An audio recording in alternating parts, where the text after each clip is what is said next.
is developing in Canada, but on a slightly different track, wherein Canadian Prime Minister Justin Trudeau has now formally apologized for the Nazi in the Canadian Parliament incident.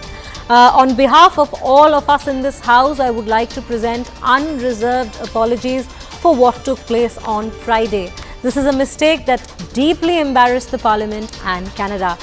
This is the piece of information that we are getting. Remember, on Friday itself, they were slammed. Canada's leader of opposition, Pierre Poilievre, had slammed and launched a scathing attack at the Prime Minister Justin Trudeau, alleging that he personally met and honoured a veteran who fought for the Nazis during the World War II.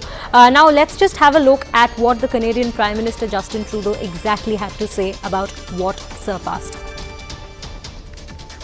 This was deeply embarrassing, not just to all parliamentarians, but to Canada as well. We stand firmly with Ukraine. We will continue to stand against Russian aggression, against Russian propaganda, and we will continue to ensure with the military aid, with the humanitarian aid, with the financial aid, with the diplomatic aid we are engaged with around the world that will continue and indeed step up its efforts to counter Russian propaganda. We will continue to stand with Ukraine for as long as it takes, with whatever it takes. Mr. Speaker.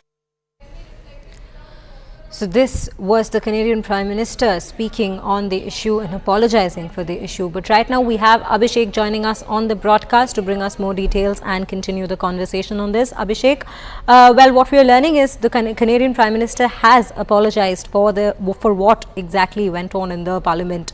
And exactly how are we looking at this development? Especially this comes in at a crucial time when we speak of Canadian diplomatic ties as well.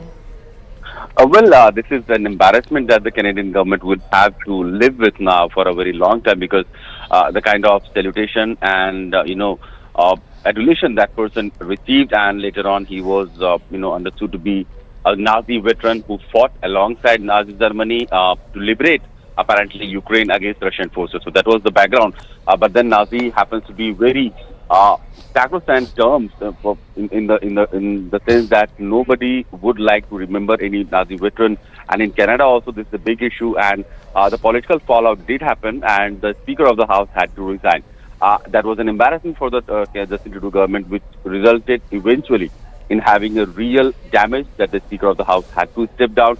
Now Justin Trudeau is trying to do some sort of damage control, but his legacy will be known as a person who was, invited and honored on the floor of the House, despite Prime Minister's office vetting him. And what went wrong in vetting the credentials of that soldier before bringing him to the House, or floor of the House, and giving him standing ovation, that will always be haunting Justin Trudeau. Though he has said that it was an embarrassment, it was a mistake, and he has apologized also.